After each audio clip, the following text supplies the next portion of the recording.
ईश्वरीय अनुकंपा है। जहाँ जिनसे मिला जाता है वो कुछ ना कुछ संबंध स्थापित पहले से ही होता है। उसी के आधार पर व्यक्ति एक दूसरे से मिलते हैं, एक दूसरे को जानते हैं, समझते हैं। तो ये प्रभु कृपा से ये सब कुछ प्राप्त होता है। तो हम आइए पहले सर्वप्रथम परमात्मा का ही ध्यान करें, उन्हीं का थोड़ा सा गुणगान करें, मंत्रों के द्वारा, पवित्र वेद की ऋचाओं के द्वारा परमात्मा का स्मरण करें। सीधे सर्वप्रथम बैठें और सहज लंबा गहरा श्वास लें। ध्यान मुद्राओं में दोनों हाथ ले आए, पीठ सीधी कर लें, मन की स्थिति हृदय में ले आए।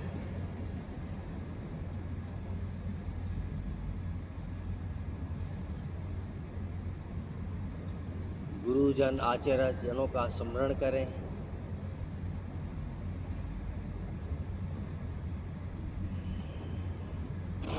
और प्रेम पूर्वक प्रणवध्वनि करेंगे 3 बार। लीजिए लंबा गहरा श्वास।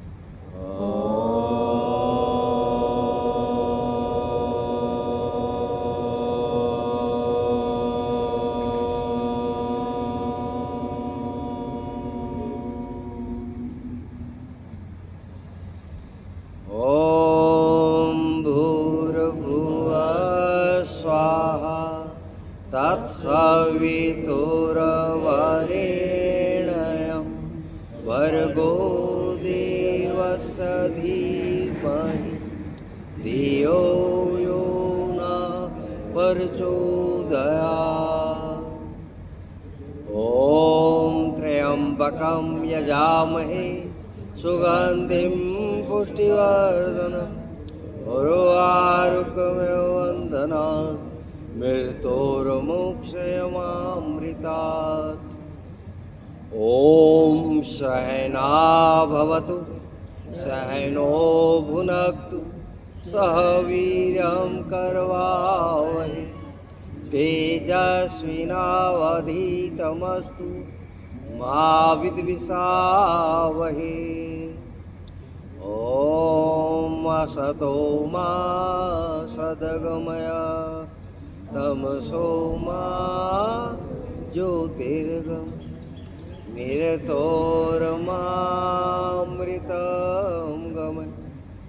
ॐ शांति शांति शांति।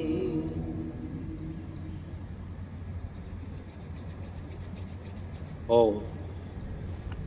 तो पवित्र ऋचाओं से हमने प्रार्थना की, वेदों की, और बड़ा ही एक सुंदर हमने यह मंत्र बोला है, सहना भवतु सहनो भुनक्तु सह वीर्यम करवावहै तेजस्विनावधीतमस्तु मा विद्विषावहै। हम दोनों ही यहाँ तो गुरु और शिष्य के संबंध में प्रसंग आया है, जो हमें ऋषियों ने बताया है कि स्वाभाविक रूप से जब दो जन मिलते हैं तो आत्मीयता का कारण बनते हैं, आत्मीयता के कारण, स्वभाव के कारण आपस में मिलते हैं या आवश्यकता के कारण मिलते हैं। ये 3 तरह की बातें होती हैं और अधिकतर आवश्यकता के कारण ही मिलते हैं। ओम। तो यहाँ कहता सहना भवतु सहनो भवतु। आइए हम मिलकर साथ साथ आगे बढ़ें और ज्ञान को अर्जित करें। गुरु शिष्य से कह रहे हैं कि ज्ञान को अर्जित करना है, आगे हमें बढ़ना है। और इसका ध्यान रखें, आपस में डहा ना उत्पन्न हो जाए, ईर्षा ना उत्पन्न हो जाए आगे चल के कि ज्ञानवान, क्योंकि सबका अपना एक ओरा होता है, एक व्यक्तित्व होता है और अपना ज्ञान होता है, अपना कर्म होता है, अपना पुरुषार्थ होता है, अपना प्रारब्ध होता है। तदनुसार वो आगे शिष्य को प्रदान करते हैं गुरु। लेकिन यहाँ स्पर्धा ना उत्पन्न हो जाए जीवन के अंदर, कहीं ऐसा ना हो कल को ये बोले कि मैं तो अब गुरु जी से ज़्यादा जानता हूँ। निसंदेह हर पिता अपने पुत्र को आगे बढ़ा हुआ देखना चाहता है, हर गुरु भी अपने शिष्य को अपने से कहीं आगे देखना चाहता है। लेकिन कहीं ये ईर्षा ऐसी ना उत्पन्न हो जाए कि कहीं हम आपस में संबंध विच्छेद करें।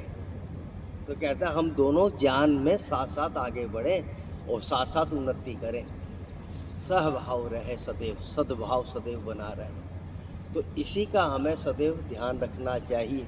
गुरु शिष्य परंपरा भारत सनातन संस्कृति की रही है और इसका श्रेष्ठ है कि सर्वप्रथम श्रेष्ठ गुरु तो माता ही है, उसके बाद पिता है गुरु।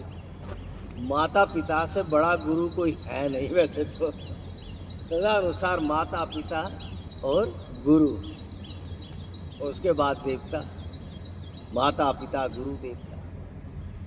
तो यहाँ सर्वप्रथम माँ को जो स्थान दिया गया सनातन संस्कृति के अंदर, सर्वप्रथम गुरु है, माता निर्माता भवती। माँ से बड़ा गुरु तो कोई है नहीं।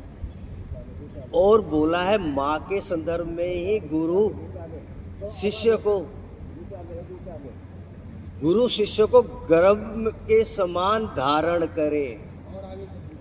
जैसे माँ ने गर्भ में हमें धारण किया 9 माह, और क्या दिया, अपने शरीर से हमारा शरीर का निर्माण कर दिया। माँ ने ही ये शरीर प्रदान किया है। यहाँ जो आज के विषय है पर्यावरण कैसा हो, प्रकृति की सुरक्षा रक्षा कैसे हो, ये सब उसका विषय सब इसमें ही आ जाएगा। आप बस ध्यान देना, मैं बीच बीच में सारे सब्जेक्ट जो आज का है सिलेबस उसको पूरा कंप्लीट कर दूंगा बीच में। आप बस बातों को ध्यान दीजिएगा। तो यहाँ माँ जैसे गर्भ में धारण करती है, ऐसा शिष्य माँ अपना सर्वस्व प्रदान कर देती है। आँख से आँखें प्रदान कर देती है, नासिका से नासिका, कान से कान दे देती है, लोम से लोम और केस से केस देती है। हर तरह का सब कुछ, हाथ से हाथ प्रदान कर देती है, पैरों से पैर प्रदान कर देती है। अब देखो माँ ने कितना कुछ प्रदान किया है। इसीलिए माँ को सर्वप्रथम ईश्वर के तुल्य, ईश्वर से भी अधिक माना गया है सनातन संस्कृति, क्योंकि बड़ा गहन अध्ययन ऋषियों ने किया है माता के ऊपर कि सब कुछ सारी सृष्टि माँ से ही चलती है। और केन उपनिषद का यदि आप अध्ययन करेंगे तो वहाँ आप पाएंगे, और वेदांत जो महर्षि ने हमें प्रदान किया है, महर्षि व्यास ने, उनका जब हम अध्ययन करते हैं तो वहाँ हमें पता चलता है 3 अनादि तत्व हैं। एक है परमात्मा परम तत्व, एक है जीवात्मा, हम शरीरधारी जो शरीर के अंदर बैठे हैं, और तीसरा है प्रकृति। और ये सारा संसार परमात्मा व प्रकृति द्वारा निर्मित है, क्योंकि प्रकृति जड़ है, परमात्मा इसके मूल में विद्यमान होकर क्रिया करके इसको जागृत कर देते हैं। ये सब आपको हरे पौधे, ये हमारे शरीर, ये सब जो दिखाई दे प्राणियों के शरीर, ये सब परमात्मा और प्रकृति का खेल है। और इसके बीच में जीवात्मा शरीर धारण करता और आनंद लेता है। जीवात्मा स्वयं आनंद स्वरूप है, लेकिन क्योंकि प्रकृति जड़ है, जैसे शरीर को पकड़ता है वैसे ही जड़ात्मक इसके अंदर स्थिति आ जाती है। जो महर्षि पतंजलि कह रहे हैं, ये शरीर पाकर इसे 5 कलेश लग जाते हैं, 5 कलेश। अविद्या, अस्मिता, राग, द्वेष, अभिनिवेश, ये 5 कलेश लगते हैं जीवात्मा को। सर्वप्रथम तो अविद्या से पकड़ लेती है। अविद्या अर्थात जो केवल और केवल इस प्रकृति का बोध कराती है, जो आत्म कल्याण में असमर्थ है, उसका नाम अविद्या है। केवल जीवन के प्रति जागरूक रहना, जीवन की क्रियाओं को ही करते रहना, पशुवत व्यवहार करना, इसका नाम अविद्या है।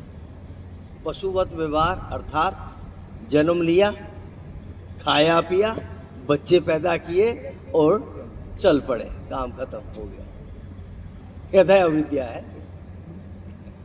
ये तो जानवर, पशु भी कर रहा है, पक्षी भी कर रहा है, तो हमारे मनुष्य और पशु पक्षी में अंतर क्या रह गया फिर? ये तो अंतर ही कुछ नहीं हुआ। ये तो हम भी पशु की तरह उत्पन्न हुए, बच्चे पैदा किए, भोजन किया, खाया पिया, मौज की, और आखिर में राम नाम सत हो गया, कहता है अविद्या है। थोड़ा इसको ध्यान देना, इसको विद्या में परिवर्तित करना। मानव जीवन श्रेष्ठ जाति में आपका जन्म हुआ है, बहुत अच्छे हमारे पूर्व जन्म के कुछ संचित कर्म है, जिन कारण हमें ये विवेकपूर्ण जीवन प्राप्त हुआ है, मनुष्य जीवन। मनुष्य अर्थात मनन करने वाला। क्या है मनुष्य? मनन करने वाला, चिंतन करने वाला। तो मनन करने वाले बनना, मनुष्य बनना। केवल 2 पैरों में चलने वाले पशु के समान ना जीवन व्यतीत कर देना। ऐसा न विद्या तपो न दानम ज्ञानम न शीलम गुणो न धर्मम ते मृत्यु लोके भूमि भार भूता मनुष्य रूपेण मृगाश्चरण। केवल 2 पैरों के ऊपर पशुओं की तरह चलते फिरते घूमते खाते पीते जीवन खराब कर देना।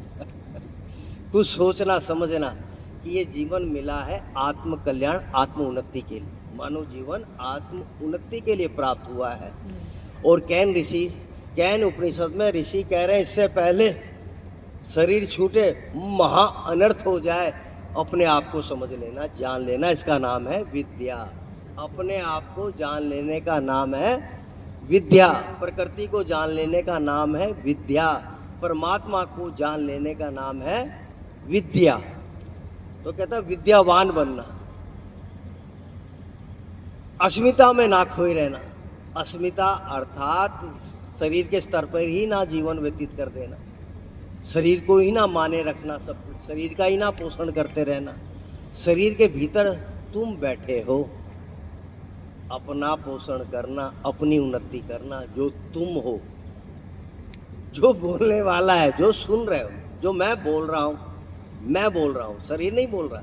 शरीर बोलता तो उसके बाद प्राण निकल जाते हैं तो भी बोलता कि भैया क्या कर रहे हो, कहाँ उठाए ले जा रहे हो, अरे क्या कर दिया, कहाँ रख दिया, अरे क्या कर रहे हो, आग लगा रहे हो नीचे से, ये क्या कर रहे हो। शरीर बोलता, लेकिन शरीर नहीं बोलता, क्योंकि बोलने वाला चला जाता है। इसका नाम है, अपने को भूले रहने का नाम है अस्मिता। केवल शरीर ही मान लेना अपने आप को कि मैं शरीर हूँ, शरीर का ही निर्वाह करते रहना, इसका नाम अस्मिता है। माने स्वयं को भूल के शरीर को ही माने बैठा है, बस मैं जो हूँ शरीर हूँ, मैं करता हूँ, तो अस्मिता है। अब इनके सबसे क्या होता है, राग और द्वेष। 5 क्लेश में राग व द्वेष। जहाँ जहाँ अच्छा भासता है, बहुत अच्छा लगता है, वहाँ राग करता है, उससे जाके बात जो अच्छा लगता है, जिनका फेस अच्छा लगता है, जिनकी बातें अच्छी लगती हैं, उसके पास मैं जाता हूँ, उससे मैं अटैचमेंट करता हूँ, इसका नाम है राग। और जब ये मेरे विपरीत होता है, मेरे मन की नहीं करता, तो मैं इसके विपरीत हो जाता हूँ, और यहाँ से क्या उत्पन्न होता है, द्वेष, राग द्वेष। तो पहला क्या हुआ, अविद्या, अस्मिता, राग, द्वेष और अभिनिवेश। अभिनिवेश अर्थात शब्द आया निवेश, अभिनिवेश, कई जन्मों के किए हुए जन्म संस्कार, एकत्रित किए संस्कार, उसका नाम है अभिनिवेश। बहुत सारे हमारे बीच में मध्य लोग तरह तरह का व्यवहार करते हैं, हम भी व्यवहार बदल बदल के करते हैं। ये सब किस कारण होता है? अभिनिवेश। कभी क्रोध करते हैं, कभी शांत हो जाते हैं, कभी लोभ करते हैं, कभी लोभ से मुक्त हो जाते हैं। ये चलता रहता है। और फिर एक प्रमुख प्रकृति हमारी रहती है जो जन्मों से चली आ रही होती है। यहाँ प्रकृति कहता है, एक तो ये पूरा पर्यावरण जो दिखाई दे रहा है, दूसरा प्रकृति है मानव की प्रकृति जो शरीर के अंदर बैठा है, इसकी भी अपनी प्रकृति है, क्रोध की प्रकृति है। देखो ना, कई तरह की प्रकृति होती है, जैसे जैसे पशु हैं कई तरह के, और उनकी प्रकृति भी मानव के अंदर आ जाती है।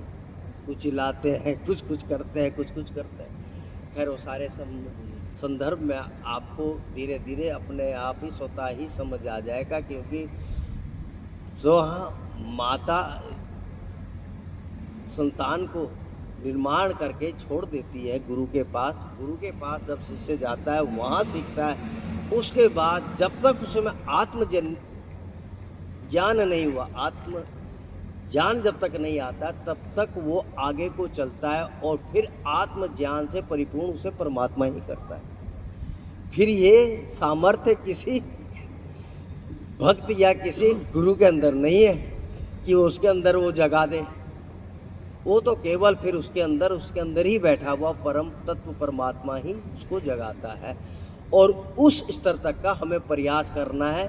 इसके लिए हम योग शिक्षक बनने का प्रयास करें। अब आपको समझ में आ जाए, हल्के से मत लेना योग शिक्षा को। ये आत्मकल्याण की शिक्षा है। ये आपको सेवा से लेकर और वहाँ तक पहुँचाएगी जहाँ आत्मकल्याण हो जाएगा। देखो अब हम भी ये देखो बैठे आपके सामने, ये सेवा कर रहे हैं। अब ये कैसे सेवा कर रहे हैं? क्योंकि उन्होंने योग को पकड़ लिया कि सेवा से हम आगे चलेंगे, तो सेवा से पकड़ लेंगे, आगे पहुँच जाएंगे। तो यहाँ अब ध्यान से देखना, आगे बढ़ोगे कैसे बढ़ोगे? सेवा से धीरे धीरे। माँ ने ज्ञान दे दिया, गुरु ने ज्ञान दे दिया, अब आगे ज्ञान स्वयं ही भीतर से उत्पन्न करना है। अब हमें अंदर से देखना, अंदर से बनना है स्ट्रॉन्ग, शक्तिशाली। शरीर हमारा स्वस्थ रहे, मन हमारा स्वस्थ रहे और हम पूर्णतः स्वस्थ रहे। और इसके लिए हमारा आयुर्वेद क्या बोलता है?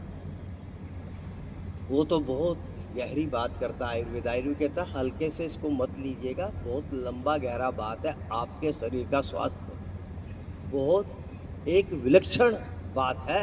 अगर हम पूर्णतः स्वस्थ रहते हैं और अपना जीवन बिल्कुल सही डायरेक्शन में चलाते हैं।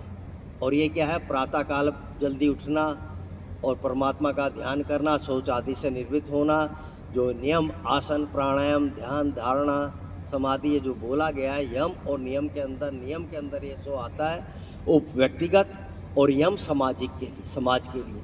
तो इसको भी हमें समझना है भली भांति।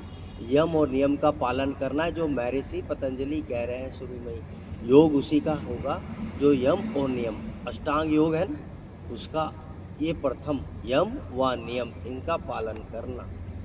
तो ये जब करोगे तो आप स्वस्थ हो जाओगे, जिसके लिए आयुर्वेद कहता है सम धातु सम मल क्रिया, सम दोष सम धातु सम चम अग्नि मल क्रिया, पर्सन आत्म इंद्रिया मना इत स्वस्थ अभिधीयते। वही स्वस्थ है जिसकी इंद्रियां प्रसन्न है, जिसका मन प्रसन्न है, जिसकी आत्मा प्रसन्न है, ऐसा व्यक्ति स्वस्थ होता है। अब वो हमें देखना है हमारा मन प्रसन्न है या नहीं है। इंद्रियां तो बाहर से चलो दिखाई देंगी, आंखों में चमक है, सब ठीक है, कान भी ठीक है, सुनाई दे रहे हैं इंद्रियां, लेकिन इनके अंदर भी दोष आता है, समस्या उत्पन्न होती है, ठीक है। तो इनका स्वस्थ रहना, मन का स्वस्थ रहना और आत्मा का प्रसन्न रहना, तब वह व्यक्ति स्वस्थ माना जाता है। केवल एक्टिवनेस से नहीं, उसके बाद भी आगे की बातें कर रहे हैं। तो हमें उस स्तर तक जाना है। योग शिक्षक का कार्य उस स्तर तक जाए जहाँ की उसकी आत्मा प्रसन्न रहे सदैव। तो मैं आशा करता हूँ ऐसा करेंगे। और आप अब 11वां दिन है, आप में से कौन है जो जॉगिंग करवा दे?